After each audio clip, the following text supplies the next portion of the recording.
அனைத்து ஆசிரியர்களுக்கும் என் அன்பான வணக்கங்கள். நம்ம இன்றைக்கி 5th ஸ்டாண்டர்ட் சயின்ஸு டேம் 1ம் டேம் 3யும் நம்ம இன்றைக்கி பார்க்க போகிறோம். இதில் நம்ம ஃபஸ்ட்டு கொஸ்டின் நம்ம போயிடலாம். நாம் உண்ணும் உணவு சேர்மம், புரதங்கள், கார்போஹைட்ரேட்டுகள், கொழுப்புகள் இதனால் ஆனது. இதை நம்ம என்னன்னு சொல்கிறோம் அப்படின்னா சிக்கலான மூலக்கூறுகள் அப்படின்னு சொல்கிறோம். கொஸ்டினில் சிக்கலான மூலக்கூறுகளில் ஏதாவது ஒன்றுக்கு எடுத்துக்காட்டு சொல்லு அப்படின்னு கூட கேட்கலாம். சிக்கலான மூலக்கூறுகள் எதெல்லாம்னா சேர்மம், புரதங்கள், கார்போஹைட்ரேட்டுகள், கொழுப்புகள். நம்ம சாப்பிடக்கூடிய சாப்பாட்டில் இருக்கக்கூடிய சிக்கலான மூலக்கூறுகள் இதெல்லாம். நெக்ஸ்ட் கொஸ்டின், நாம் உண்ணும் உணவானது குளுக்கோஸ், அமினோ அமிலங்கள், கொழுப்பு அமிலங்கள் மற்றும் கிளிசராலாக மாற்றமடைகிறது. இதை நம்ம என்னன்னு சொல்கிறோன்னா எளிய மூலக்கூறுகள் அப்படின்னு சொல்கிறோம். இப்போ கொஸ்டின் சிக்கலான மூலக்கூறுகள் எதுன்னு கேட்டால் அந்த சேர்மம், புரதம், கார்போஹைட்ரேட், கொழுப்பு. எளிய மூலக்கூறுன்னு கேட்டாங்கன்னா குளுக்கோஸ், அமினோ அமிலங்கள், கொழுப்பு அமிலங்கள் மற்றும் கிளிசராலாக மாற்றமடைகிறத நம்ம எளிய மூலக்கூறு அப்படின்னு சொல்கிறோம். நெக்ஸ்ட் கொஸ்டின் செரிமானம். செரிமானம் அப்படின்னா என்னென்னா சிக்கலான மூலக்கூறை எளிய மூலக்கூறாக மாற்றுறது தான் என்னது அப்படின்னா செரிமானம் அப்படின்னு சொல்கிறோம். செரிமான மண்டலம் 2 பிரிவாக பிரிக்கிறாங்க. இந்த செரிமான பாதை, இன்னொன்று செரிமான சுரப்பி. செரிமான மண்டலம் எத்தனை வகைப்படும்னு கேட்கலாம். 2. அதில் ஒன்று செரிமான பாதை, இன்னொன்று செரிமான சுரப்பிகள். நெக்ஸ்ட் கொஸ்டின், செரிமான பாதை அதாவது உணவு குழல். இந்த உணவு குழல் எதுலேருந்து எது வரைக்கும் இருக்குது அப்படின்னு பார்த்தோம்னா வாயிலிருந்து மலவாய் வரைக்கும் இருக்குது. இதோட நீளம் எவ்வளோன்னு கேட்பாங்க. 6 முதல் 9 மீட்டர் நீளம் உடையது. இப்போது இது இந்த செரிமான பாதை என்னெல்லாம் சொல்கிறோன்னா வாய்க்குழி, தொண்டை, உணவு குழாய், வயிறு, சிறுகுடல், பெருங்குடல், மலவாய். இதுதான் செரிமானத்துடைய பாதை. இது எவ்வளோ நீளம் உடையதுன்னு கேட்டாங்கன்னா 6 முதல் 9 மீட்டர் நீளம் உடையது. நெக்ஸ்ட் கொஸ்டின், சில உயிரினங்கள் விலங்குகளில் செரிமான மண்டலத்தில் வாழ்கின்றன. நம்மளுடைய உணவு குழல்களில் இருக்கும். அது எது அப்படின்னா தட்டைப்புழு. இது எங்கே இருக்கும் அப்படின்னா மனிதனுடைய குடல் பகுதியில் இருக்கும். சில உயிரினங்கள் விலங்குகளின் செரிமான மண்டலத்தில் வாழ்கின்றன. இதுக்கு எக்ஸாம்பிள் தட்டைப்புழு. இது எங்கே இருக்கும்னா மனிதனுடைய குடலில் இருக்கும். டெய்லி நான் சொல்கிற ஒரே விஷயந்தான், நோட் பண்ணி வச்சுக்கோங்க, எழுதி வச்சு படிங்க, ஒரு நோட்டு போட்டுக்கோங்க. டெய்லி இம்பார்ட்டண்டான கொஸ்டினை எழுதி வச்சு படிங்க. நம்ம இப்போ கேட்கும்போது அது ரொம்ப நமக்கு தெரிஞ்ச ஒரு விஷயமா இருக்கும். பட் நம்ம எழுதும்போது அது எக்ஸாமுக்கு அப்போ நமக்கு மறந்துடும். அதனால் உங்களுக்கு எதெல்லாம் கொஞ்சம் இம்பார்ட்டண்ட்டாக தோணுதோ அதை நோட்டில் எழுதி வச்சுக்கோங்க. எழுதி வச்சு படித்தோம்னா நமக்கு எப்போதுமே நமக்கு எக்ஸாமுக்கு நாளைக்கு எக்ஸாம்னால் இன்றைக்கி லைட்டாக அதை ஒருக்கா பார்த்துட்டு போயிட்டோம்னா நம்ம நல்ல எக்ஸாம் எழுதி கண்டிப்பாக தேர்வில் வெற்றி பெறலாம். செரிமான சுரப்பிகள். நம்மளுடைய செரிமான சுரப்பிகள் எதெல்லாம் அப்படின்னு பார்த்தோம்னா உமிழ்நீர் சுரப்பிகள், கணையம், கல்லீரல். இது 3 தான் நம்மளுடைய செரிமான சுரப்பிகள். செரிமான சுரப்பிகள் எதுன்னு கேட்கலாம். அதில் 3ல் எதையாவது ஒன்று கொடுத்துருக்கலாம். உமிழ்நீர் சுரப்பின்னு கொடுப்பாங்க, இல்லைன்னா கணையம்னு கொடுப்பாங்க, இல்லை கல்லீரல்னு கொடுப்பாங்க. இதில் எது கொடுக்குறாங்களோ நம்ம அதை கரெக்டாக எழுதிடணும். நெக்ஸ்ட் கொஸ்டின், உமிழ்நீர் சுரப்பிகள். நம்ம செரிமான சுரப்பிகளில் 3 பார்த்தோம் இல்லையா. அதில் உமிழ்நீர் சுரப்பிகள் மேலெண்ண சுரப்பி, நாவடி சுரப்பி, கீழ்த்தாடை சுரப்பி. மொத்தம் ஒரு நாளுக்கு 1.5 லிட்டர் உமிழ்நீரை சுரக்கின்றன. இது ஒரு இம்பார்ட்டண்டான கொஸ்டின். உமிழ்நீர் சுரப்பிகளில் மேலெண்ண சுரப்பி, நாவடி சுரப்பி, கீழ்த்தாடை சுரப்பின்னு உமிழ்நீர் சுரப்பி மொத்தம் 3 வகையாக பிரிக்கிறாங்க. உமிழ்நீர் எவ்வளவு ஒரு நாளைக்கு சுரக்குதுன்னு கேட்பாங்க. 1.5 லிட்டர் உமிழ்நீர் சுரக்கிறது. சரிங்களா. அடுத்தது நெக்ஸ்ட் கொஸ்டின், உமிழ்நீர் சுரப்பி இதன் நொதிகள் சிக்கலான ஸ்டார்ச்சை எளிய கார்போஹைட்ரேட் மூலக்கூறுகளாக உடைக்கின்றன. நெக்ஸ்ட் கொஸ்டின், கணையம். கணைய நீரில் கொழுப்பு, புரதம் மற்றும் கார்போஹைட்ரேட் செரிக்க வைக்கும் செரிமான நொதிகள் உள்ளன. கணையத்தில் என்ன இருக்குது? கணைய நீர், கொழுப்பு, புரதம் மற்றும் கார்போஹைட்ரேட்டு. இது செரிக்க வைக்கக்கூடிய செரிமான நொதிகள் உள்ளன. கல்லீரல்.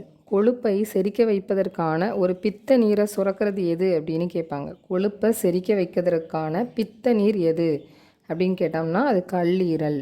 சுவாச மண்டலம். உடலில் உள்ள திசுக்களுக்கு ஆக்சிஜனை வழங்கி அந்த திசுக்கள்லேருந்து கார்பன் டை ஆக்சைடை வெளியேற்றுறது எது அப்படின்னா சுவாச மண்டலம்.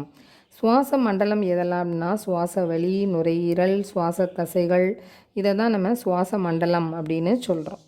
நெக்ஸ்ட்டு நாசி அல்லது மூக்கு துவாரம் இதெல்லாம் எது அப்படின்னு பார்த்தோம்னா நாசி குழி, தொண்டை, குரல்வளை, மூச்சுக்குழல், மூச்சு கிளைக்குழல், மூச்சு சிறுகுழல், மூச்சு சிற்றறை, இதெல்லாம் நம்ம நாசி மூக்கு துவாரம்னு சொல்கிறோம்.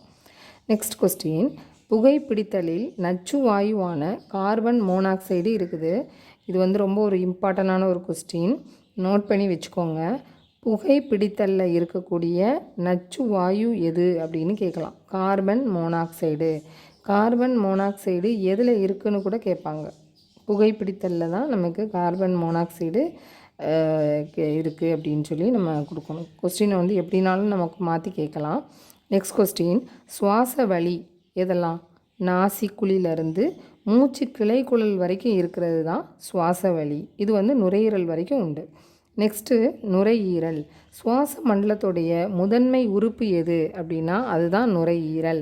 சுவாச மண்டலத்தோட முதன்மை உறுப்பு முதுகெலும்பு தொடரின் அருகில் 2 பக்கங்கள்லையும் இருக்கும். அது எது? நுரையீரல்.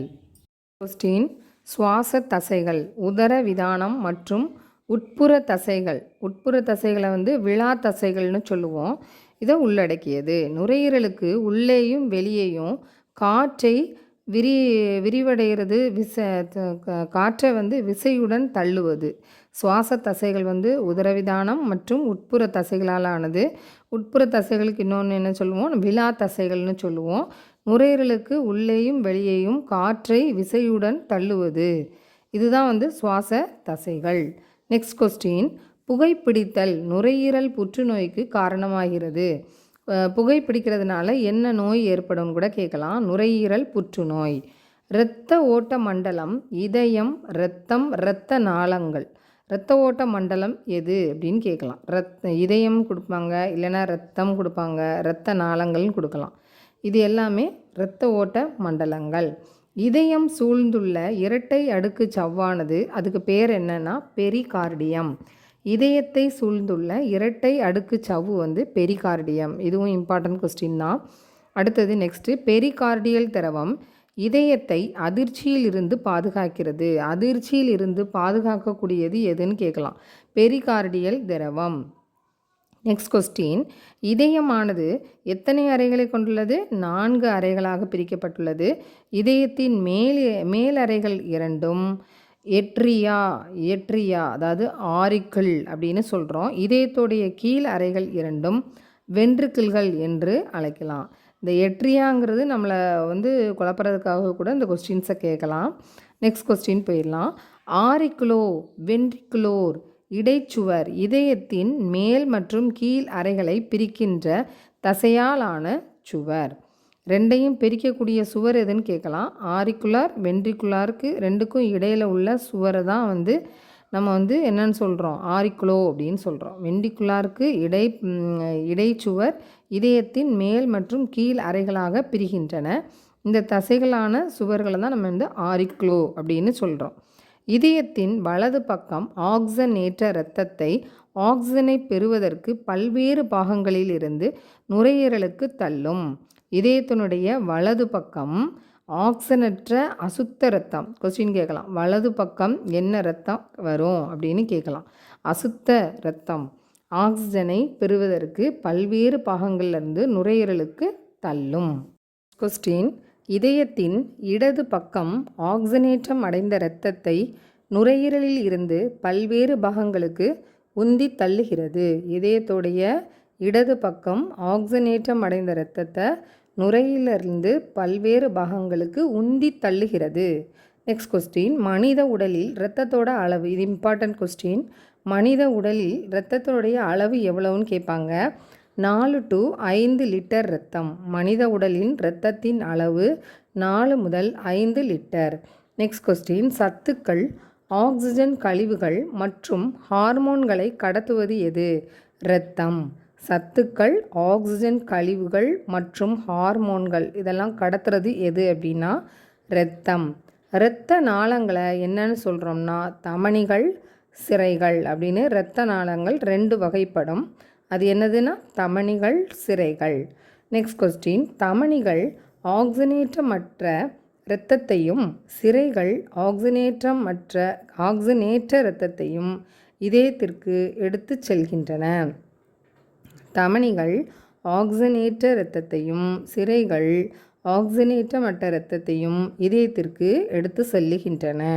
நெக்ஸ்ட் கொஸ்டின், கடல் நண்டுகள், பிற நண்டுகள் இது என்ன இரத்தம் என்ன கலரில் இருக்கும்னு பார்த்தோம்னா நீல நிற இரத்தம். கடல் நண்டு மற்ற எந்த நண்டாக இருந்தாலும் அதுக்கு இரத்தம் என்ன கலரில் இருக்கும்னு பார்த்தோம்னா நீல நிற இரத்தம். இது ஒரு இம்பார்ட்டண்டான கொஸ்டின்.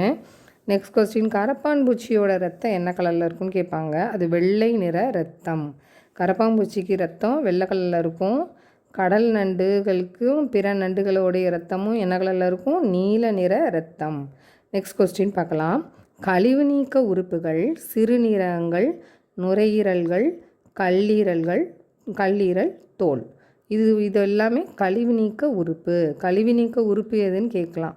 சிறுநீரகங்கள், நுரையீரல்கள், கல்லீரல், தோல் இது எல்லாம் கழிவு நீக்க உறுப்புகள். நெக்ஸ்ட் கொஸ்டின், கழிவு நீக்க மண்டலம் எது? சிறுநீரகங்கள், சிறுநீர் குழாய், சிறுநீர் பை. இது 3 கழிவு நீக்க மண்டலம். கொஸ்டின், கழிவு நீக்க மண்டலம் சிறுநீர் மற்றும் எலக்ட்ரோலைட்டுகளின் சமநிலையை ஒழுங்குபடுத்தும். இந்த சிறுநீரக மண்டலம் என்ன செய்யும் அப்படின்னா நீர் மற்றும் எலக்ட்ரோலைட்டுகளுடைய சமநிலையை ஒழுங்குபடுத்தும். நெக்ஸ்ட் சிறுநீரகம் என்ன செய்யும் அப்படின்னா வடிகட்டுதல் மூலம் இரத்தத்திலிருந்து கழிவுகளை வெளியேற்றும். வடிகட்டுறதன் மூலமாக ஃபில்டர் மூலமாக நம்ம இரத்தத்திலிருந்து கழிவுகளெல்லாம் வெளியேற்ற வேலையை யார் செய்வான்னா சிறுநீரகம் செய்யும். நெக்ஸ்ட் இம்பார்ட்டண்டான கொஸ்டின், வயது வந்தோரின் சிறுநீரகத்தின் அளவு சராசரியாக எவ்வளோ இருக்குன்னா 12 சென்டிமீட்டர் நீளமும் 6 சென்டிமீட்டர் தடிமனும் கொண்டது. வயது வந்தோரின் சிறுநீரகத்தின் சராசரியாக அளவு எவ்வளவுனா 12 சென்டிமீட்டர் நீளமும் 6 சென்டிமீட்டர் தடிமனும் கொண்டது. நெக்ஸ்ட் கொஸ்டின், வலது பக்க சிறுநீரகம் இதுவும் இம்பார்ட்டண்டான கொஸ்டின். வலது பக்க சிறுநீரகம் இடது பக்க சிறுநீரகத்தை விட கொஞ்சம் கீழே இறங்கி இருக்கும். நல்லா கவனிச்சுக்கோங்க. வலது பக்க சிறுநீரகம் இடது பக்க சிறுநீரகத்தை விட சற்று கீழாக உள்ளது. அப்போ எது கீழே இருக்கும்? வலது பக்கத்தில் உள்ள சிறுநீரகம் கொஞ்சம் கீழே இறங்கி இருக்கும். நெக்ஸ்ட் கொஸ்டின், ஒவ்வொரு சிறுநீரகமும் கேப்சூல் அப்படின்னு சொல்லிட்டு அழைக்கிறாங்க. இந்த சிறுநீரகத்துக்கு இன்னொரு பேர் என்னதுன்னு கேட்பாங்க, கேப்சூல். ஒவ்வொரு சிறுநீரகமும் கேப்சூல் என்று அழைக்கப்படும் சவ்வால் சூழப்பட்டுள்ளது. கேப்சூல் என்று அழைக்கப்படும் சவ்வால் சூழப்பட்டுள்ளது. Next கொஸ்டினும் important. சிறுநீரகங்களின் செயல் அலகு எதுன்னு கேட்பாங்க. சிறுநீரகங்களின் செயல் அலகு எதுனா நெஃப்ரான்கள். நெக்ஸ்ட் கொஸ்டின், தற்காலிகமாக சிறுநீரை சேமித்து வைக்கும் உறுப்பு எது? அது ஈஸி தான், சிறுநீர் பை. தற்காலிகமாக சிறுநீரை சேமித்து வைக்கும் உறுப்பு சிறுநீர் பை. ஒவ்வொரு நிமிடமும் சிறுநீரகம் தோராயமாக, இது இம்பார்ட்டண்டான கொஸ்டின், ஒவ்வொரு நிமிடமும் சிறுநீரகம் தோராயமாக 1.250 லிட்டர் இரத்தத்தை பெறுகிறது. ஒவ்வொரு நிமிடமும் சிறுநீரகம் தோராயமாக 1.250 லிட்டர் இரத்தத்தை பெறுகிறது. நெக்ஸ்ட் கொஸ்டின், நரம்பு மண்டலம் நரம்புகள் மற்றும் நியூட்ரான்கள் ஒருங்கிணைந்த அமைப்பு. நரம்பு மண்டலம்னா நரம்பு மற்றும் நியூட்ரான்கள் எல்லாமே ஒருங்கிணைஞ்ச ஒரு அமைப்பை தான் நம்ம என்னன்னு சொல்கிறோம்னா நரம்பு மண்டலம் அப்படின்னு சொல்கிறோம். இது மேக்ஸிமம் புக்கில் உள்ள எல்லாமே இன்ச் பை இன்ச்சாக பார்த்து உங்களுக்கு எடுத்து வச்சுருக்குது. அதனால் நீங்கள் இது புக்கு படிக்கணும்னு அவசியமே கிடையாது. இந்த படித்தாலுமே இந்த term 1 5th standard term 1 book தரவாக ஆயிடலாம். ஒவ்வொன்றும் லைன் பை லைனாக தான் நான் கொடுத்துருக்குறேன். இதில் எல்லாமே முக்கியமான எல்லா கொஸ்டினுமே நமக்கு முக்கியமான கொஸ்டின்ஸ் தான். நம்ம எது தேவையில்லைன்னு நினைக்கிறோமோ அதுதான் கடைசியில் நமக்கு கொஸ்டினில் நமக்கு கேட்பாங்க. அதனால் எதையுமே ஒமிட் பண்ணாதீங்க. ஒவ்வொன்றையும் நீட்டாக ஒரு நோட் போட்டு அழகாக இம்பார்ட்டன்ட் பாயிண்ட்ஸை ஃபுல்லாக எழுதி வச்சு படிச்சிங்கன்னா கண்டிப்பாக தேர்வில் வெற்றி பெறலாம். நம்ம நெக்ஸ்ட் கொஸ்டின் போயிடலாம். கொஸ்டின், மனித நரம்பு மண்டலத்தின் 2 வகை மைய நரம்பு. மனிதனுடைய நரம்பு மண்டலத்துடைய 2 வகை எது அப்படின்னா, மைய நரம்பு மண்டலம், இன்னொன்று பிரிவு நரம்பு மண்டலம் அப்படின்னு 2 வகைப்படும். இதில் மைய நரம்பு மண்டலத்தை வந்து சிஎன்எஸ் அப்படின்னு ஷார்ட் ஃபார்மாக சொல்லுவோம். அதுக்கு என்ன சொல்லணும்னா சென்ட்ரல் நர்வஸ் சிஸ்டம். சிஎன்எஸ்க்கு ஃபுல் ஃபார்ம் என்னன்னு கூட கொஸ்டினில் கேட்கலாம். Central nervous system. நெக்ஸ்ட் வந்து பிரிவு நரம்பு மண்டலம் பிஎன்எஸ். பிஎன்எஸ் அப்படின்னா peripheral nervous system. Peripheral nervous system அதை தான் பிஎன்எஸ் அப்படின்னு சொல்லுவோம். நெக்ஸ்ட் கொஸ்டின், மைய நரம்பு மண்டலம் மூளை தண்டுவடம் நரம்புகள். மைய நரம்பு மண்டலம் மொத்தம் எத்தனை வகைப்படும்னா 3. அதில் எதெல்லாம்னா மூளை தண்டுவடம் நரம்புகள். நெக்ஸ்ட்டு மூளையோடைய 3 உறைகள் எது அப்படின்னா டியூரா மேட்டர், டியூரா மேட்டர், இன்னொன்று அரக்னாய்டு மேட்டர், நெக்ஸ்ட்டு வந்து பயோ மேட்டர், பயோ மேட்டர். மைய நரம்பு மண்டலம் மொத்தம் வந்து மூளை தண்டுவடம் நரம்பு. நெக்ஸ்ட்டு மூளையோட 3 உறைகள் எது அப்படின்னு கேட்டாங்கன்னா டியூரா matter, arachnoid matter, bio matter. Next வந்து மூளையோட உறைகள் என்னன்னு சொல்கிறோன்னா மெனிஞ்சஸ். மூளையோடைய உறைகள் மெனிஞ்சஸ் என்று அழைக்கப்படும். நெக்ஸ்ட் கொஸ்டின், இதுவும் இம்பார்ட்டன்ட் தான். மூளையோடைய உறைக்கு பேர் என்னன்னு கூட கேட்கலாம். நெக்ஸ்ட்டு வந்து மூளையை பாதுகாக்கும் எலும்பு பெட்டகம் மூளை கிரேனியம் அப்படின்னு சொல்கிறாங்க. அல்லது இதுக்கு இன்னொரு பேர் என்னதுன்னா மண்டையோடு. மண்டையோட்டுக்கு இன்னொரு பேர் என்னன்னு கூட கேட்கலாம். மூளை கிரேனியம், எலும்பு பெட்டகம். மூளையை பாதுகாக்கக்கூடியது எலும்பு பெட்டகம், மூளை கிரேனியம்னு சொல்லுவாங்க, இல்லைன்னா மண்டையோடுன்னு சொல்லுவாங்க. மண்டையோடு வந்து மொத்தம் எத்தனை எலும்புகளால் ஆனது அப்படின்னு கேட்கலாம். இந்த கொஸ்டின் இம்பார்ட்டன்ட் தான். 8 அசையா எலும்புகளால் ஆனது. மண்டையோடு வந்து 8 அசையா எலும்புகளால் ஆனது. நெக்ஸ்ட் கொஸ்டின், மூளை நியூரான் எனப்படும் பல மில்லியன் அலகுகளால் உருவாக்கப்பட்டுள்ளது. மூளை வந்து நியூரான் எனப்படும் பல மில்லியன் அலகுகளால் உருவாக்கப்பட்டது. நெக்ஸ்ட் கொஸ்டின், மனித மூளையின் 3 முக்கிய பாகங்கள் எது? முன்மூளை. முன்மூளையை தான் நம்ம என்னென்னு சொல்கிறோன்னா பெருமூளை. நடுமூளை, நடுமூளைங்கிறது அதில் என்ன இருக்குன்னா சிறுமூளை இருக்கும். பின்மூளையில் என்ன இருக்குன்னா முகுளம் இருக்கும். மொத்தம் வந்து 3 முக்கிய பாகங்கள். அது முன்மூளை, நடுமூளை, பின்மூளை. முன்மூளையில் என்ன இருக்கும் அப்படின்னு கூட கேட்கலாம், பெருமூளை. நடுமூளையில் என்ன இருக்குன்னா சிறுமூளை, பின்மூளையில் என்ன இருக்குன்னா முகுளம் இருக்கும். நெக்ஸ்ட் கொஸ்டின், பெருமூளை. பெருமூளைன்னா என்னது? முன்மூளையை தான் நம்ம பெருமூளை அப்படின்னு சொல்கிறோம். இந்த பெருமூளை வந்து தலாமஸ் மற்றும் ஹைப்போதலாமஸ் ஆகியவற்றால் ஆனது. பெருமூளை வந்து தலாமஸ் மற்றும் ஹைப்போதலாமஸால் ஆனது. மூளையோடைய மிகப்பெரிய பகுதி எது? பெருமூளை தான். மனிதனுடைய நினைவாற்றலினுடைய மையமே எது அப்படின்னா பெருமூளை தான். புத்தி கூர்மை, கற்பனை திறன், காரண காரியம் இதுக்கெல்லாம் காரணமாக இருக்கிறது எது அப்படின்னா பெருமூளை தான். தலாமஸ் மற்றும் ஹைப்போதலாமஸ் ஆகியவற்றால் ஆனது. மூளையின் மிகப்பெரிய பகுதி, மனிதனுடைய நினைவாற்றலுடைய மையம், புத்தி கூர்மை, கற்பனை திறன், காரண காரியம் ஆகியவற்றிற்கு காரணமாக இருக்கிறது. இது என்னது அப்படின்னா பெருமூளை. பெருமூளைக்கு இன்னொரு பேர் முன்மூளை. இது நம்ம நடுமூளை பார்க்க போகிறோம். நடுமூளை அப்படின்னா சிறுமூளையை தான் நம்ம என்னன்னு சொல்கிறோம்? நடுமூளை அப்படின்னு சொல்கிறோம். பெருமூளைக்கு பின்னாடி இருக்கிற பகுதி தான் நம்ம நடுமூளை அப்படின்னு சொல்கிறோம். இந்த உடலுடைய தசைகளின் இயக்கங்களை ஒருங்கிணைக்கிறது எது அப்படின்னா அதுதான் இந்த சிறுமூளை. உடலினுடைய சமநிலையை பராமரிக்கிறது எதுன்னு கேட்பாங்க, அதுவும் சிறுமூளை தான். இப்போ நல்லா கேட்டுக்கோங்க, நடுமூளைனா என்னது? சிறுமூளை. இந்த சிறுமூளை என்னெல்லாம் செய்யும்? பெருமூளைக்கு பின்பகுதியில் இருக்கும். உடலினுடைய தசைகளின் இயக்கத்தை வந்து ஒருங்கிணைப்பது, உடலினுடைய சமநிலையை பராமரிக்கிறது எது அப்படின்னாலும் அது நடுமூளை தான். Next question, பின்மூளை. பின்மூளையை நம்ம என்னன்னு சொல்கிறோம்? முகுளம் அப்படின்னு சொல்லுவோம். இது வந்து பான்ஸ் மற்றும் முகுளத்தால் ஆனது. பான்ஸ் அப்படின்னா என்னதுன்னு கூட கேட்பாங்க. பான்ஸ் மற்றும் முகுளத்தால் ஆனது எது அப்படின்னா பின்மூளை. மூளை தண்டு என்று அழைக்கப்படுவது எதுன்னு கூட கேட்கலாம். மூளை தண்டு என அழைக்கப்படுவது எது? பின்மூளை. மூளையை தண்டுவடத்துடன் இணைக்கிறது எதுன்னு கூட கேட்கலாம், பின்மூளை தான். முக்கிய முடிச்சு என்று அழைக்கப்படுவது எது? பின்மூளை தான், அதாவது முகுளம். முகுளம்னு கேட்டால் முகுளம்னு எழுதணும், பின்மூளைன்னு கேட்டால் பின்மூளை எழுதணும். சுவாசம் இதய துடிப்பு மற்ற தன்னிச்சையற்ற தசைகளின் இயக்கத்தை கட்டுப்படுத்துகின்றது. இந்த பின்மூளை முகுளம் வந்து என்ன பண்ணுதுன்னு கூட கேட்கலாம். சுவாசம் இதய துடிப்பு மற்றும் தன்னிச்சையற்ற தசைகளின் இயக்கத்தை கட்டுப்படுத்துறது எது அப்படின்னு சொன்னால் அது பின்மூளை தான், முகுளம் தான். நெக்ஸ்ட் கொஸ்டின், இது இம்பார்ட்டண்டான கொஸ்டின். மனித மூளையின் சராசரி எடை என்ன? 1.300 கிலோகிராம். மனிதனுடைய மூளையினுடைய சராசரி எடை 1.300 கிலோகிராம். நெக்ஸ்ட் கொஸ்டின், தண்டுவடம் முதுகெலும்புடன் இணைந்து காணப்படுகிறது. தண்டுவடம் எதோட இணைஞ்சு காணப்படுது? முதுகெலும்புடன் இணைந்து காணப்படுகிறது. முதுகெலும்புடன் இணைந்து காணப்படுவது எது அப்படின்னு கூட கொஸ்டினில் கேட்கலாம். தண்டுவடம். மூளை சிறப்பாக செயல்பட தொடர்ச்சியாக என்ன தேவை? ஆக்சிஜன் தேவை.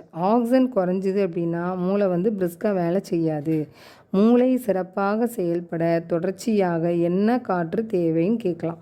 ஆக்சிஜன் தான் தேவை. இல்லை O2 கூட கொடுக்கலாம். அப்போது O2னா என்னது? ஆக்சிஜன். ஆக்சிஜன் தேவை. டேர்ம் 1 புக்கு வந்து நிறைய பேருக்கு கிடைக்காது. அந்த டேர்ம் 1 புக்கு சப்போஸ் கிடச்சிதுன்னா நீங்கள் அந்த புக்கு எடுத்து விரித்து வச்சுட்டு நான் போட்டிருக்கிற இந்த வீடியோஸையும் நீங்கள் வச்சு பார்த்தீங்கன்னா உங்களுக்கு நல்லா தெரியும். புக்கு படிக்கணும்னு அவசியமே கிடையாது. இந்த ஒரு வீடியோவிலே எல்லாமே பார்த்துடலான்னு நீங்கள் கன்ஃபார்ம் பண்ணிக்கலாம். நீங்கள் வேணும்னா யார்கிட்டையாச்சும் ஒரு நாள் புக்கை வாங்கி இந்த புக்கையும் நான் அனுப்பியிருக்கிற இந்த வீடியோஸையும் நீங்கள் பார்த்தீங்கன்னா உங்களுக்கு வித்தியாசம் தெரியும். நான் எல்லாமே உங்களுக்கு தெளிவாக அழகாக உங்களுக்கு நான் கொடுத்துருப்பேன். அதனால் இது புக்கே தேவையில்லை. சப்போஸ் புக்கு கிடைக்கல அப்படின்னா நீங்கள் கவலையே பட வேண்டாம். இந்த ஒரு வீடியோ உங்களுக்கு போதும். கொஸ்டின், இது ரொம்ப இம்பார்ட்டண்டான ஒரு கொஸ்டின்.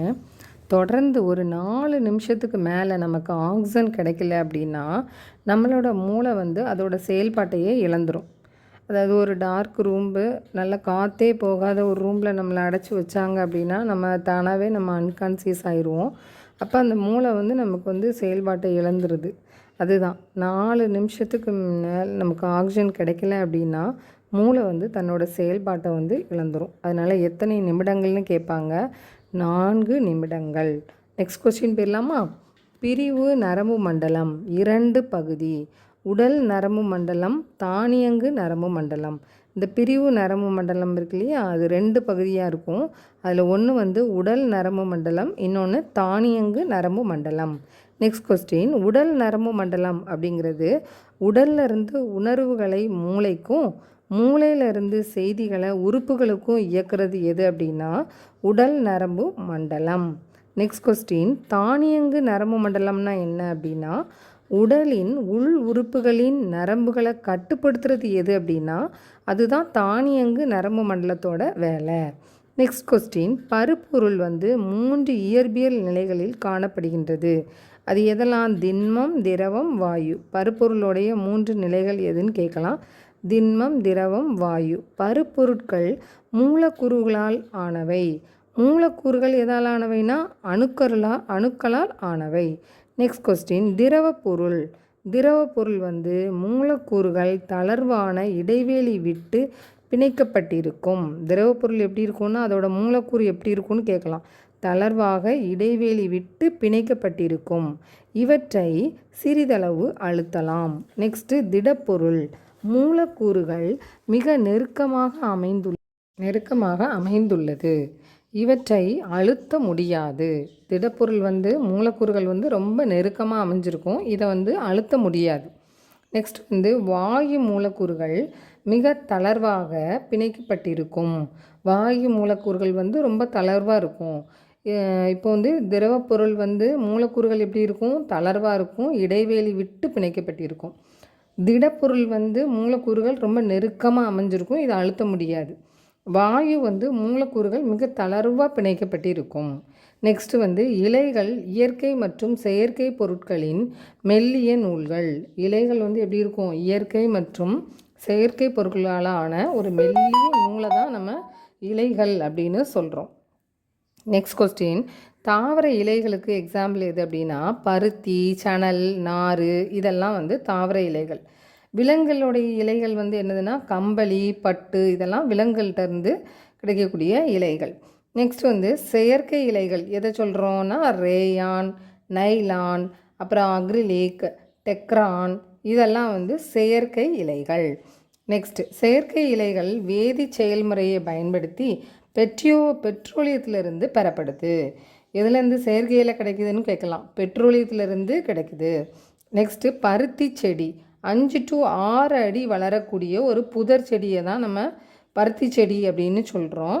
இந்த பருத்தி செடி வளர்கிறதுக்கு ஏற்ற மண் எது அப்படின்னா வண்டல் மண்ணும் கரிசல் மண்ணும். நெக்ஸ்ட்டு விதை நீக்குதல், முக்கியமான கொஸ்டின். விதை நீக்குதல் இதுக்கு இன்னொரு பேர் என்னன்னு கேட்பாங்க, ஜின்னிங். விதை நீக்குதலுக்கு இன்னொரு பேர் என்னது, ஜின்னிங்.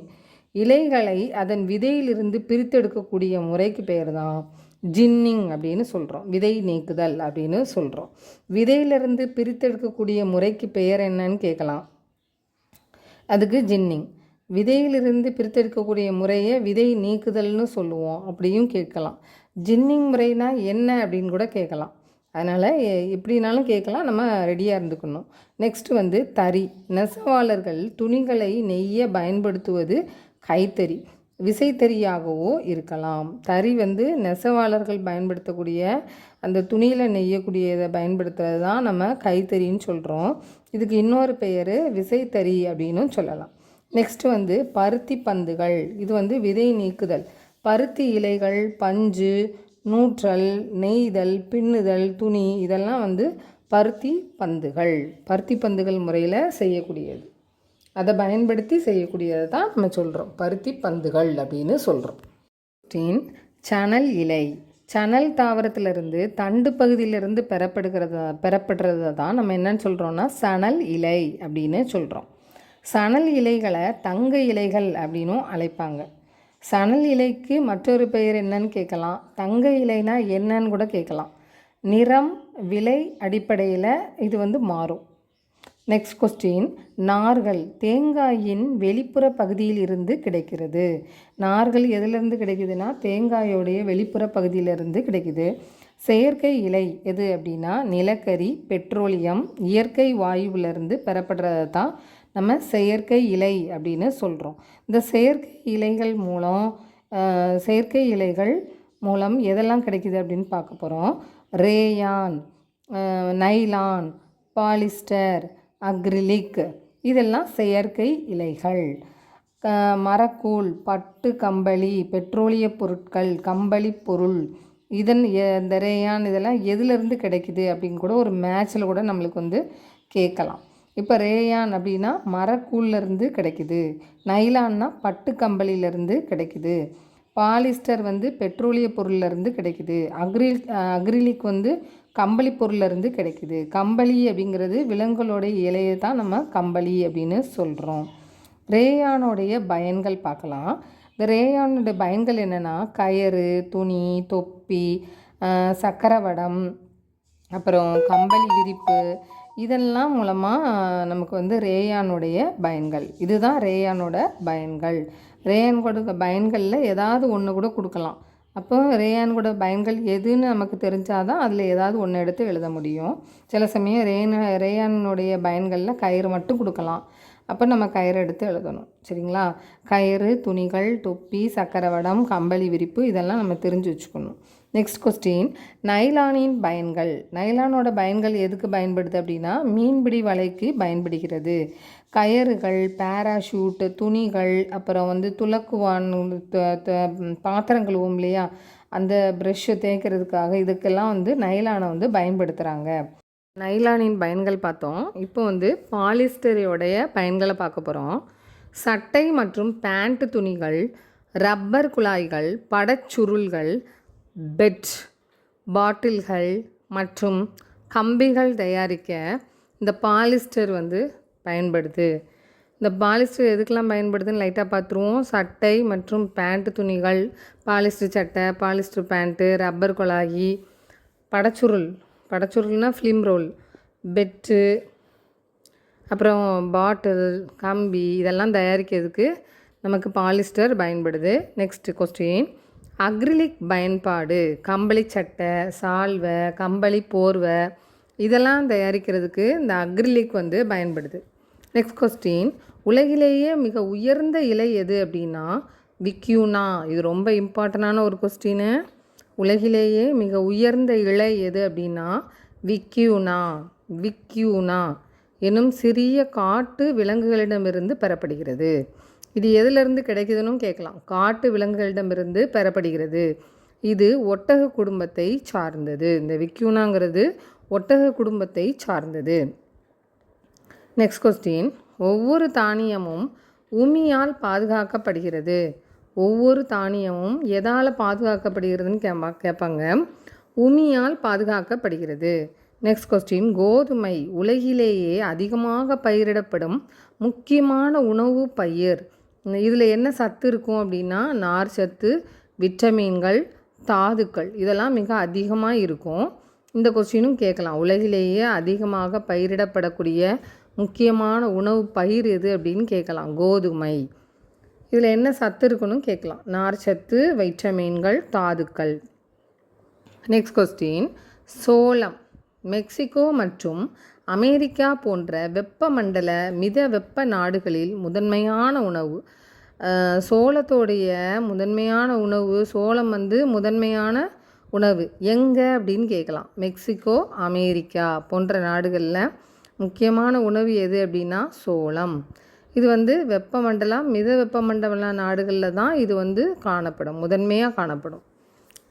மக்காச்சோளத்தின் பொருட்கள். இந்த மக்காச்சோளத்தில் என்னென்ன பொருட்கள் காணப்படுதுன்னா இனிப்பான், அதாவது சர்க்கரைக்கு பதிலாக சேர்க்கக்கூடியது, இனிப்பு சோளம், காலை உணவு தானியங்கள், தட்டையான சிப்ஸ்கள், அப்புறம் டாக்கோ, சோள எண்ணெய் இதெல்லாம் தயாரிக்கிறதுக்கு இந்த மக்காச்சோளம் பயன்படுது. நெக்ஸ்ட்டு அரிசி. ஆசிய மக்களுடைய முதன்மையான உணவு எது அப்படின்னு கூட கொஸ்டினில் கேட்கலாம். அதுக்கு ஆன்சர் என்னது? அரிசி. இது எவ்வளோ சதவீதம்னா 90% அரிசி ஆசியாவில் உற்பத்தி ஆகிறது. இதை நோட் பண்ணிக்கோங்க. 90% அரிசி ஆசியாவில் உற்பத்தி ஆகிறது. பழுப்பு நிற அரிசியில் நிறைய நார்ச்சத்து உள்ளது. இந்த பழுப்பு நிற அரிசியில் என்ன சத்து இருக்குன்னு கூட கேட்கலாம். நார் சத்து உள்ளது. நார் சத்து எதில் அதிகமாக காணப்படும் அப்படின்னு கூட கொஸ்டினில் கேட்குறான். அது பழுப்பு நிற அரிசி அப்படின்னு எழுதணும்.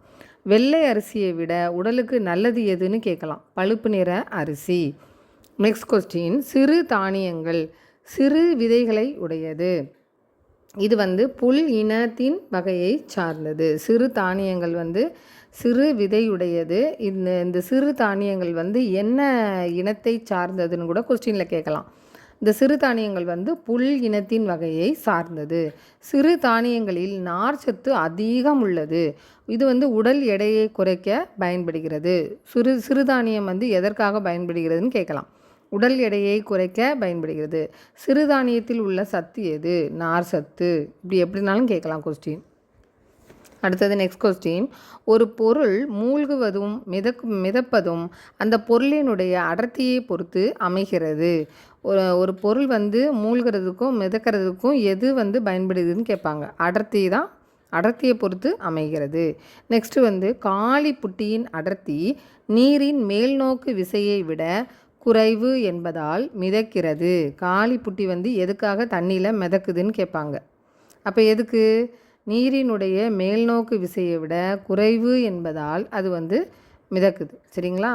அடுத்தது நெக்ஸ்ட் கொஸ்டின், நாணயம் என்பது மேல்நோக்கு விசையை விட அதிகம் என்பதால் மூழ்குகிறது.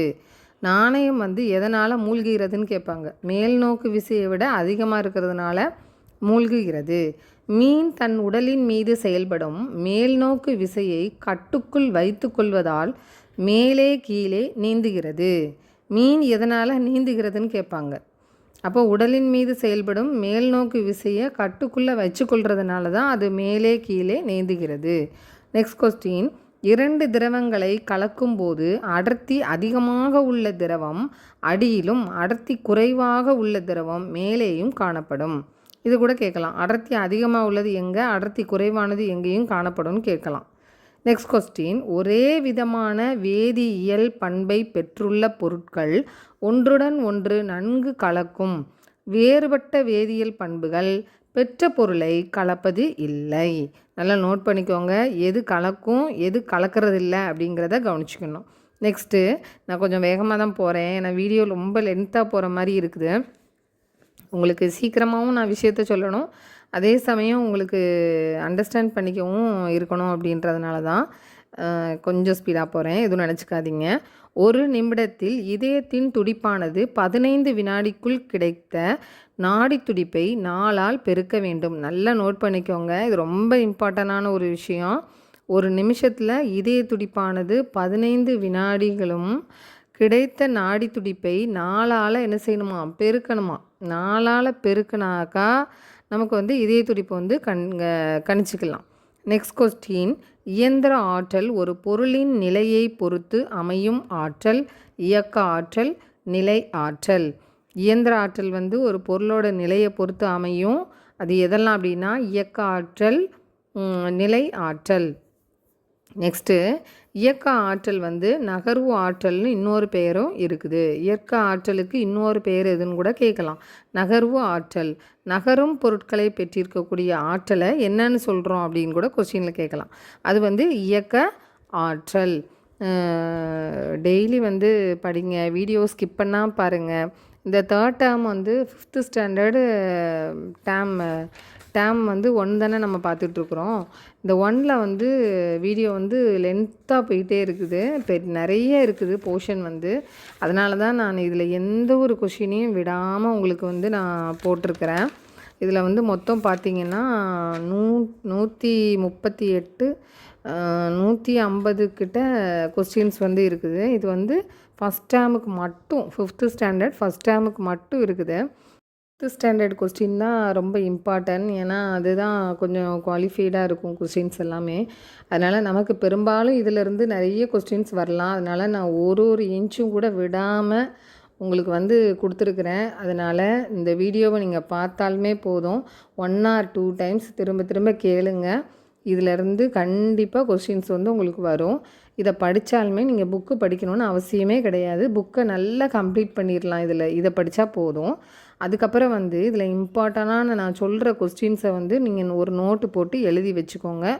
அப்பப்போ நீங்கள் வந்து இதை எடுத்து பார்த்துட்டாலுமே போதும், கண்டிப்பாக நீங்கள் எக்ஸாமில் பாஸ் பண்ணிடலாம். நெக்ஸ்ட் கொஸ்டின் வந்து ரொம்ப இம்பார்ட்டண்டான ஒரு கொஸ்டின்னு. அணுமின் நிலையம் எங்கே இருக்குது? கல்பாக்கம், கூடங்குளம். நீர்மின் நிலையம் எங்கே இருக்குது? பாபநாசம், சுருளியாறு. நெக்ஸ்ட்டு, அனல் மின் நிலையம் தூத்துக்குடி, நெய்வேலி. முக்கியமான கொஸ்டின் டீச்சர், இதில் ஏதாவது ஒன்று கண்டிப்பாக வரலாம். அணுமின் நிலையம் கல்பாக்கம், கூடங்குளம். நீர்மின் நிலையம் பாபநாசம், சுருளியாறு. அனல் மின் நிலையம் தூத்துக்குடி, நெய்வேலி. நெக்ஸ்ட் கொஸ்டின் பார்க்கலாமா? நிலை ஆற்றல், தேக்கி வைக்கப்பட்ட ஆற்றலை தான் நம்ம என்னன்னு சொல்கிறோன்னா நிலை ஆற்றல். ஓய்வு நிலையில் உள்ள பொருட்களின் ஆற்றல். எல்லாமே ஒரே இதுதான். நிலை ஆற்றலை என்னென்னு சொல்லலாம்னா தேக்கி வைக்கப்பட்ட ஆற்றல்னு சொல்லலாம், ஓய்வு நிலையில் உள்ள பொருட்களின் ஆற்றல் அப்படின்னும் சொல்லலாம். நெக்ஸ்ட் கொஸ்டின், நீர்மின் நிலையங்களில் நீரின் இயக்க ஆற்றல் மின்னாற்றலாக மாற்றப்படுகிறது. நீர்மின் நிலையங்களில் நீரினுடைய இயக்க ஆற்றல் மின்னாற்றலாக மாற்றப்படுகிறது. நெக்ஸ்ட் கொஸ்டின், காற்று ஆற்றல். காற்றாலை படகு, கப்பல் பயணிக்கும் பூமிக்கு அடியிலிருந்து நீரை மேலே கொண்டு வர பயன்படுகிறது. இந்த காற்று ஆற்றல் எதற்காக பயன்படுகிறது அப்படின்னு கேட்கலாம். இல்லைன்னா காற்றாலையிலேருந்து என்ன ஆற்றல் கிடைக்கிறதுன்னு கேட்கலாம், படகுலேருந்து என்ன ஆற்றல் கிடைக்கிறது அப்படின்னு கேட்கலாம். இது மாதிரி கொஸ்டின் எப்படின்னாலும் கேட்கலாம், நம்ம ஆன்சர் பண்ணுறதுக்கு ரெடியாக இருந்துக்கணும். அப்போவும் புரிஞ்சு ஒவ்வொன்றையும் புரிஞ்சு படித்தா மட்டும்தான் நம்மளால் எக்ஸாமில் கரெக்டாக எழுத முடியும். நெக்ஸ்ட் கொஸ்டின், காற்றாலையில் இருந்து மின்சாரத்தை உற்பத்தி செய்வதில் எது முதலிடம் வைக்கிறதுன்னு கேட்கலாம். தமிழ்நாடு முதலிடம். காற்றாலையில் இருந்து மின்சாரத்தை உற்பத்தி செய்வதில் தமிழ்நாடு தான் முதலிடம். தமிழ்நாட்டில் காற்றாலைகள் அமைந்துள்ள இடம் எது? இதுவும் முக்கியமான கொஸ்டின் தான். ஆரல்வாய்மொழி, கயத்தாறு, குடிமங்கலம். ஆரல்வாய்மொழி, கயத்தாறு, குடிமங்கலம். நெக்ஸ்ட் கொஸ்டின், வெப்ப ஆற்றல். பொருளினுடைய வெப்பநிலை அதிகரிக்கும் போது அதில் உள்ள அணுக்கள் அல்லது மூலக்கூறுகள், அணுக்களுக்கு இன்னொரு பெயர் என்னன்னு கேட்கலாம், மூலக்கூறுகள். இதிலிருந்து அதிர்வடைந்து ஆற்றல் வெளியிடப்படுகிறது. வெப்ப ஆற்றல் வந்து பொருளின் வெப்பநிலை அதிகரிக்கும் போது அதில் உள்ள அணுக்கள் அல்லது மூலக்கூறுகள் அதிர்வடைந்து ஆற்றலை வெளியிடுகிறது. நெக்ஸ்ட் கொஸ்டின், உராய்வு மற்றும் வேதிவினை மூலமாகவும் வெப்பம் உண்டாகிறது. வெப்பம் எதன் மூலம்லாம் உண்டாகிறதுன்னு சொல்லி எக்ஸாம்பிள் ஏதாவது கொடுக்கலாம். உராய்வின் மூலமாகவும் வெப்பம் உண்டாகும், வேதிவினை மூலமாகவும் வெப்பம் உண்டாகும். யூடியூப்பில் ஒரு 10 கொஸ்டின் தான் மொத்தமே கொடுத்து ஒரு அரை மணி நேரம் ஓட்டிடுவாங்க. அதுக்கு ஒரு 4 ஆப்ஷன் இல்லை 5 ஆப்ஷனை சொல்லி அந்த ஆப்ஷனை ஃபுல்லாக சொல்லி அதுக்கப்புறம் ஆன்சரை கொண்டு வரதுக்குள்ளே அரை மணி நேரம் வீடியோ முடிஞ்சு போயிடும்.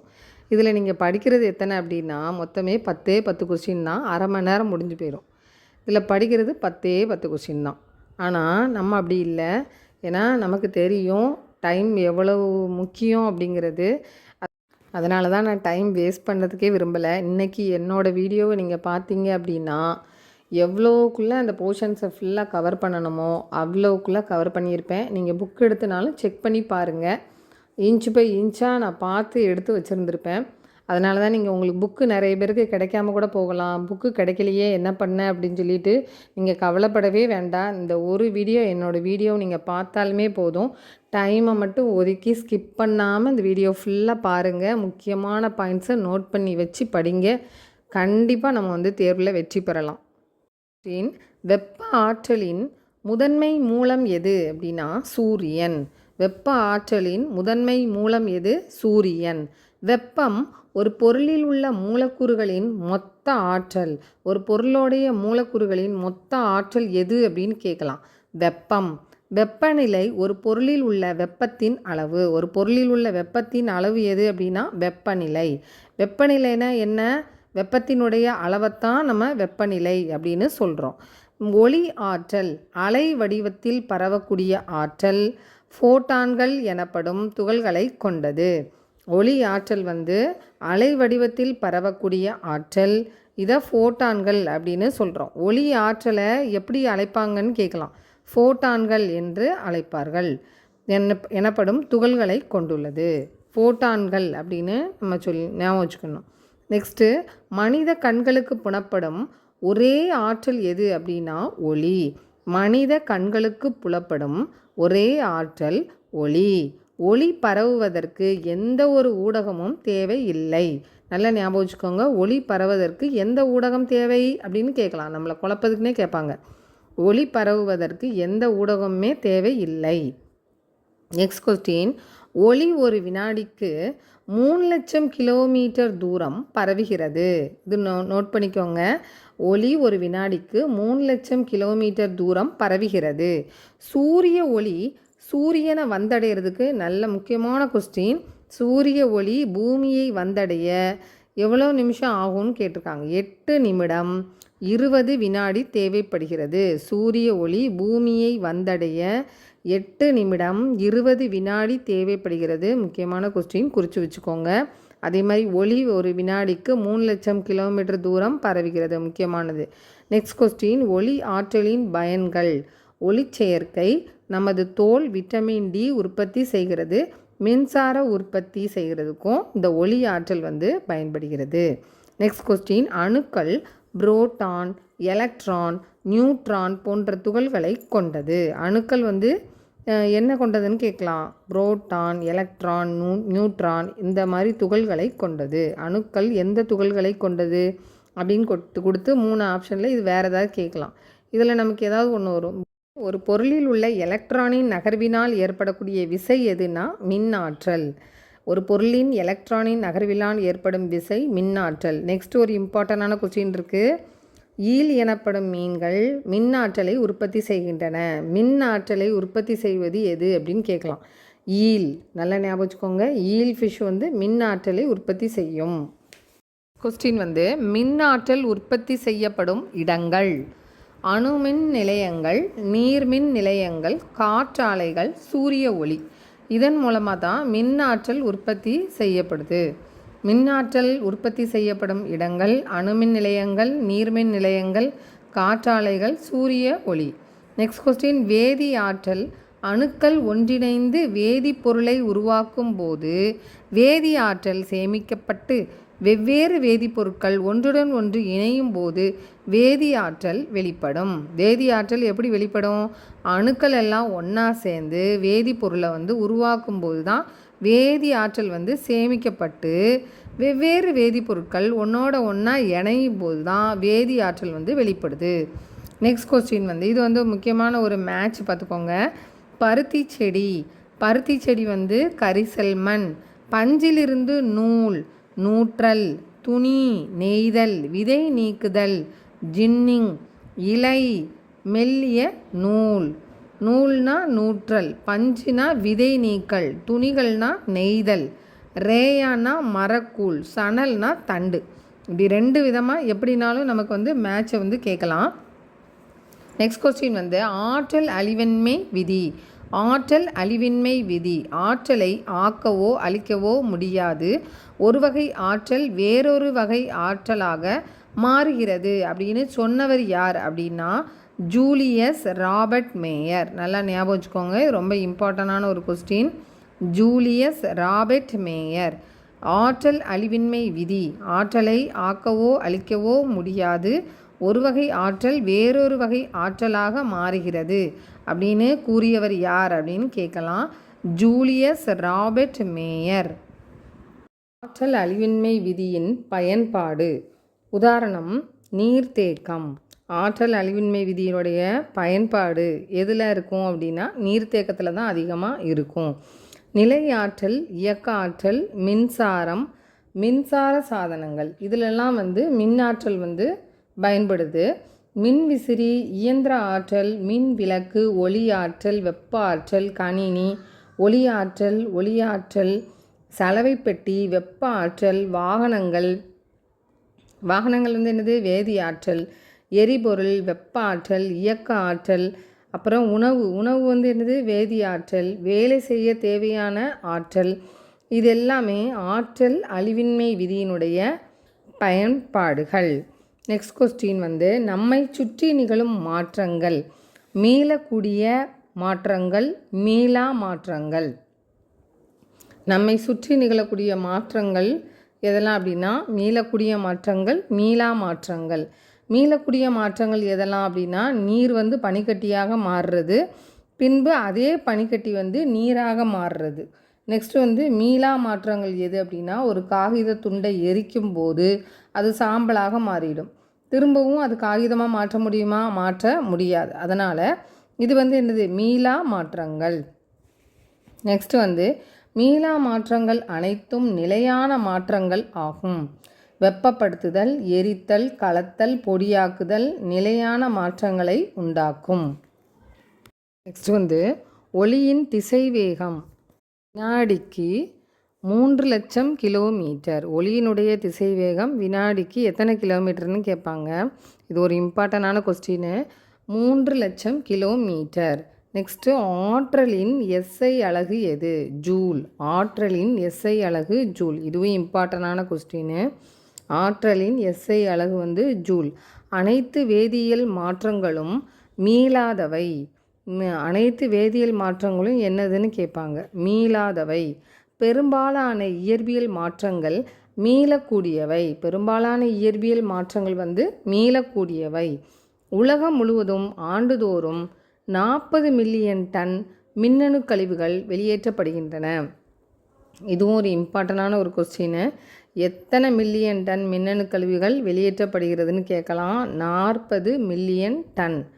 உலகம் முழுவதும் ஆண்டுதோறும் 40 மில்லியன் டன் மின்னணு கழிவுகள் வெளியேற்றப்படுகின்றன. நெக்ஸ்ட் கொஸ்டின் நச்சுக்கழிவுகளுள் 70% மின்னணு கழிவுகள் உள்ளன. நச்சுக்கழிவில் எவ்வளோ சதவீதம் மின்னணு கழிவு இருக்குது அப்படின்னா 70% மின்னணு கழிவுகள் உள்ளன. கழிவுகளை வீட்டு கழிவுகள், பள்ளி கழிவுகள் என 2 வகைப்படுத்தலாம். கழிவு 2 வகையாக பிரிக்கலாம். ஒன்று வீட்டுக்கழிவு, இன்னொன்று பள்ளி கழிவுகள் என 2 வகைப்படுத்தலாம். பள்ளிகளில் வெளியேற்றப்படும் கழிவுகளில் 23.9%, உணவு கழிவுகள் 23.5% மறுசுழற்சி செய்யப்படக்கூடியது. இதுவும் இம்பார்ட்டண்டான ஒரு கொஸ்டின். இது கண்டிப்பாக வரலாம். பள்ளிகளில் வெளியேற்றப்படும் கழிவுகளில் 23.9% உணவு கழிவுகள், 23.5% மறுசுழற்சி செய்யக்கூடியது. உணவு கழிவுகள் வந்து 23.5% மறுசுழற்சி செய்யப்படக்கூடியது. நெக்ஸ்ட் கொஸ்டின், கழிவுகளை குறைப்பதற்கான வழிமுறைகள்: குறைத்தல், மீண்டும் பயன்படுத்துதல், மறுசுழற்சி செய்தல், அகற்றுதல். இங்கிலீஷில் வந்து ரெடியூஸ், ரீயூஸ், ரீசைக்கிள், ரீஸ்டோர். இது வந்து 4R அப்படின்னு சொல்லுவாங்க. 4Rக்கு என்ன டெஃபினிஷன் கூட கேட்கலாம். Reduce, reuse, recycle, restore. Next, தமிழ்நாட்டு அறிவியலாளர்கள். நெக்ஸ்ட் கொஸ்டின் வந்து தமிழ்நாட்டு அறிவியலாளர்கள். தமிழ்நாட்டு அறிவியலாளர்கள் இதில் வந்து முக்கியமானவங்க யாரெல்லாம் அப்படின்னு பார்த்தோம்னா, முனைவர் MS சுவாமிநாதன், சீனிவாச ராமானுஜன், வெங்கட்ராமன் ராதாகிருஷ்ணன், முனைவர் APJ அப்துல் கலாம், சர் ராமன். இதில் வந்து முனைவர் MS சுவாமிநாதன் வந்து எந்த துறையில் இருந்தார் அப்படின்னா, அவர் மரபியல் துறையில் இருந்தார். இவரோட பங்களிப்பு என்னென்னா பசுமை புரட்சி. சீனிவாசன் ராமானுஜன் வந்து கணிதத்துறையில் இருந்தார். இவருடைய பங்களிப்பு கலப்பு எண்கள். வெங்கட்ராமன் ராதாகிருஷ்ணன் வந்து உயிரியல் துறையில் இருந்தார். பங்களிப்பு வந்து ரிபோசோமின் அமைப்பு. முனைவர் APJ அப்துல் கலாம் வந்து வானூர்தி அறிவியல் துறையில் இருந்தார். இவரோட பங்களிப்பு வந்து ஏவுகணை தயாரிப்பு. நெக்ஸ்ட்டு வந்து சர் ராமன் வந்து இயற்பியல் துறையில் இருந்தார். இவருடைய பங்களிப்பு வந்து ஒளிச்சிதறல். நெக்ஸ்ட் கொஸ்டின் போயிடலாமா? இது நோட் பண்ணி வச்சுக்கோங்க, ரொம்ப இம்பார்ட்டன்ட். இதில் எதுனாலும் கேட்கலாம். அடுத்தது next sir Raman, Chandrasekhara Venkatraman. Sir ராமனுக்கு ஃபுல் பேர் என்னன்னு கேட்கலாம். சந்திரசேகர வெங்கட்ராமன். இவர் எப்போ பிறந்தார் அப்படின்னா நவம்பர் 7 பிறந்தார். 1888 வருடம் அவர் வந்து பிறந்தார். இவருடைய ஊர் எதுனா திருச்சி. இவர் என்ன பட்டம் பெற்றார் அப்படின்னா BA பட்டம் பெற்றவர். 1904 சென்னை மாநில கல்லூரி இயற்பியல் நோபல் பரிசு தங்கப்பதக்கமும் வென்றவர். MSc வந்து எப்போ படித்தார் அப்படின்னா 1907 சென்னை பல்கலைக்கழகத்தில் நோபல் பரிசு பெற்றார். எதுக்காக அப்படின்னா ஒளிச்சிதறல் ஆய்விற்காக. 1930 வந்து பிற செய்தி, அதாவது பிப்ரவரி 28, 1928 சர் ராமன் அவர்கள் ராமன் விளைவை கண்டுபிடித்தார். அந்த நாளை தான் தேசிய அறிவியல் தினமாக கொண்டாடப்படுகிறது. இது எல்லாமே இப்போ நான் இந்த ஃபுல்லாக ரொம்ப இம்பார்ட்டண்டான கொஸ்டின் இது ரெண்டுமேட்டு. இதில் எதுனாலும் வரலாம். இது நல்லா நோட் பண்ணி வச்சுக்கோங்க. நெக்ஸ்ட் கொஸ்டின் போகலாம். கொஸ்டின் வந்து விப்ஜிஆர். விப்ஜிஆர் அப்படின்னா V for violet, I for indigo, B for blue, G for green, Y for yellow, O for orange, R for red. நம்ம வானவில்லோடைய கலரை தான் விப்ஜிஆர் அப்படின்னு சொல்கிறோம். விப்ஜிஆர்னால் என்னன்னு கூட கேட்கலாம். வானவில்லோடைய நிறங்களை தான் நம்ம விப்ஜிஆர் அப்படின்னு சொல்கிறோம். இந்த வானவில்லை வந்து பெரும்பாலும் அதிகமான அளவுக்கு சிதறல் அடையக்கூடியது எது அப்படின்னு பார்த்தோம்னா ஊதா நிறம்தான் அதிகளவு சிதறல் அடைகிறது. நெக்ஸ்ட் கொஸ்டின், சிவப்பு வண்ணம் சிதறாமல் நீண்ட தூரம் பயணிக்கும். சிவப்பு வண்ணம் வந்து சிதறாமல் ரொம்ப தூரம் போகுமா. ஊதா நிறம் வந்து அதிக அளவு சிதறல் அடைகிறது. ரெண்டுக்கும் டிஃப்ரெண்ட் பார்த்துக்கோங்க. ஊதா நிறமும் சிவப்பு நிறமும் நம்மளை குழப்புறதுக்காக இந்த மாதிரி கொஸ்டின்ஸ் எல்லாம் கேட்கலாம். அடுத்தது நெக்ஸ்ட் கொஸ்டின் வந்து டாக்டர் APJ அப்துல் கலாம் பெயர். அவரோட பெயர் வந்து என்னது அப்படின்னா ஃபுல் பெயர் என்னன்னு கேட்கலாம். அவுல் பக்கீர் ஜைனுலாப்தீன் அப்துல் கலாம். அப்துல் கலாமுடைய ஃபுல் பேர் என்னென்னா அவுல் பக்கீர் ஜைனுலாப்தீன் அப்துல் கலாம். அதான் அவரோட ஃபுல் பேர். இவர் எப்போ பிறந்தாருன்னு கேட்கலாம். அக்டோபர் 15, 1931 அவர் பிறந்தார். இவரோட ஊர் எது அப்படின்னா ராமேஸ்வரம். இவர் என்ன பட்டம் வாங்கினார் அப்படின்னா பிஎஸ்சி வந்து திருச்சி புனித வளனார் கல்லூரி. 1954 இவர் வந்து இந்த பட்டத்தை வந்து வாங்கினார். கல்லூரி படிப்பை வந்து எப்போ படித்தாருன்னு கூட கேட்கலாம். அடுத்தது நெக்ஸ்ட் கொஸ்டின் பார்க்கலாம். கொஸ்டின் வந்து ஒரு இம்பார்ட்டண்டான ஒரு கொஸ்டின். கிராம சபை கூட்டம் ஒரு வருடத்துக்கு எத்தனை முறை நடக்கும்னு கேட்பாங்க. ஒரு வருஷத்துக்கு 6 முறை நடக்கும். கிராம சபை கூட்டம் ஒரு வருடத்திற்கு எத்தனை முறை நடக்கும்னு கேட்கலாம். 6 முறை நடக்கும். அதில் எதெல்லாம் அப்படின்னு பார்த்தோம்னா ஜனவரி 26 கிராம சபை கூட்டம் நடக்கும். மார்ச் 22 அது என்னைக்கு, அது என்னது அப்படின்னா நீர்நாளை தான் மார்ச் 22. இந்த மார்ச் 22 நீர்நாள் அன்னைக்கு கிராம சபை கூட்டம் வந்து நடக்கும். இன்னொன்று வந்து மே 1 கிராம சபை கூட்டம் நடக்கும். ஆகஸ்ட் 15 கிராம சபை கூட்டம் நடக்கும். அக்டோபர் 2 காந்தி ஜெயந்தி அன்னைக்கு கிராம சபை கூட்டம் வந்து நடக்கும். அடுத்தது நவம்பர் 1 உள்ளாட்சி தினம் அன்னைக்கும் நமக்கு கிராம சபை கூட்டம் வந்து நடக்கும். மொத்தம் ஒரு வருஷத்துக்கு 6 நாள் வந்து கிராம சபை கூட்டம் நடக்கும். இதில் எதையாவது ஒன்று கொடுத்து இதில் எப்போ வந்து கிராம சபை கூட்டம் நடக்கும் அப்படின்னு கூட கேட்கலாம். அதனால் இந்த இது ஃபுல்லாக நல்லா நோட் பண்ணி வச்சுக்கோங்க. என்னோடய எழுத்து புரியலைன்னு தான் நான் உங்களுக்கு திரும்பவும் சொல்கிறேன். கிராம சபை கூட்டம் 6 முறை நடக்கும். ஒரு வருடத்தில் 6 முறை நடக்கும். ஜனவரி 26, மார்ச் 22, மே 1, ஆகஸ்ட் 15, அக்டோபர் 2, நவம்பர் 1. இதுலேயே வந்து எக்ஸ்ட்ராவாக நிறைய கொஸ்டின்ஸ் இருக்குது. ஜனவரி 26 நம்ம எல்லாருக்கும் நல்லா தெரியும். மார்ச் 22 வந்து என்னது அப்படின்னா நீர்நாள். மே 1 நமக்கு தெரிஞ்ச விஷயந்தான். ஆகஸ்ட் 15 நமக்கு தெரியும். அக்டோபர் 2 நமக்கு தெரியும் காந்தி ஜெயந்தி. நவம்பர் 1 வந்து உள்ளாட்சி தினம். இதிலே பாருங்கள் உங்களுக்கு எக்ஸ்ட்ராவாக இன்னும் 2 கொஸ்டின் இருக்குது. மார்ச் 22 நீர்நாள், நவம்பர் 1 உள்ளாட்சி தினம். கிராம சபை கூட்டம் வந்து 6 முறை நடக்கும். நெக்ஸ்ட் கொஸ்டின் பார்ப்போம். வானூர்தி பொறியியல் இது எங்கே இருக்குது அப்படின்னா சென்னையில் இருக்குது. மெட்ராஸ் தொழில்நுட்ப நிறுவனம். வானூர்தி பொறியியல் வந்து சென்னையில் இருக்குது. மெட்ராஸ் தொழில்நுட்ப நிறுவனம் இது வந்து. நெக்ஸ்ட் கொஸ்டின் பார்க்கலாம். சிறப்பு பெயர் இந்தியாவின் ஏவுகணை நாயகன் யார்? ஏபிஜே அப்துல் கலாமுக்கு வந்து சிறப்பு பெயர் என்னென்னா இந்தியாவின் ஏவுகணை நாயகன். இதே மாதிரி ஏபிஜே அப்துல் கலாம் வந்து வானூர்தி பொறியியல் நிறுவனர். இவர் வந்து இது எங்கே இருக்குது அப்படின்னா சென்னையில் மெட்ராஸ் தொழில்நுட்ப நிறுவனத்தில் தான் இதை பற்றி அவர் வந்து படித்தார். நெக்ஸ்ட்டு பார்த்துடலாம். இந்தியாவினுடைய ஏவுகணை நாயகன்னு இவருக்கு சிறப்பு பெயர் உண்டு. இவருக்கு இன்னொரு பேரும் உண்டு. மக்களின் குடியரசுத் தலைவர் அப்படின்ற பேரும் இவருக்கு உண்டு. இந்த பேர் எப்போ கிடச்சிது அப்படின்னா 2002, 2007, 2002 to 2007 இவரை வந்து மக்கள் வந்து இப்படி அழைச்சாங்க. அடுத்தது நெக்ஸ்ட்டு பார்க்கலாம். இவர் வாங்கின விருது என்ன அப்படின்னு பார்த்தோம்னா 1981 பத்மபூஷன் விருது வாங்கினார். 1990 ஆண்டு வந்து பத்ம விபூஷன் 1990 பத்ம விபூஷன் விருது வாங்கினார். 1997 வந்து பாரத ரத்னா விருது வாங்கினார். இவர் வாங்கின விருது எதெல்லாம்? 1981 பத்ம விபூஷன், 1990 பத்ம விபூஷன் 1981 பத்ம பூஷன், 1990 பத்ம விபூஷன், 1997 பாரத ரத்னா விருது வாங்கினார். அடுத்தது பார்த்தோம்னா இவர் எழுதின புத்தகங்களை பார்த்தோம்னா அக்னி சிறகுகள், இலக்கு 2020, எழுச்சியூட்டும் வண்ணங்கள், இந்த மாதிரி புத்தகங்கள், இந்த 3 புத்தகங்களையும் ஏபிஜே அப்துல் கலாம் எழுதிய புத்தகங்கள். இதில் ஏதாவது ஒரு புத்தகங்களை கொடுத்து கூட அவர் எழுதின புத்தகங்களில் இதில் எங்கே இருக்குதுன்னு கூட கேட்கலாம். அக்னி சிறகுகள், இலக்கு 2020, எழுச்சியூட்டும் வண்ணங்கள், இதெல்லாம் அவர் எழுதின புத்தகங்கள். இப்போது வந்து நம்ம 5th ஸ்டாண்டர்ட் சயின்ஸு டேர்ம் 1 ஃபுல்லாக நம்ம முடிச்சிட்டோம். இதில் வந்து எல்லாமே வந்து முடிஞ்சிருச்சு.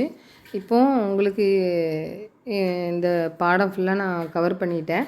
இந்த வீடியோ உங்களுக்கு பிடிச்சிருந்துச்சுன்னா லைக் பண்ணுங்கள், ஷேர் பண்ணுங்கள், கமெண்ட் பண்ணுங்கள், சப்ஸ்கிரைப் பண்ண மறந்துடாதீங்க. சப்ஸ்கிரைப் பண்ணிவிட்டு பாருங்கள். நான் போடுற அடுத்தடுத்த வீடியோஸ் உங்களுக்கு ஆட்டோமேட்டிக்காக நோட்டிஃபிகேஷனில் வரும். நீங்கள் உடனே ஓப்பன் பண்ணி பார்த்துக்கலாம். யூஸ்ஃபுல்லாக இருந்திருக்கும்னு நினைக்கிறேன். Thank you so much.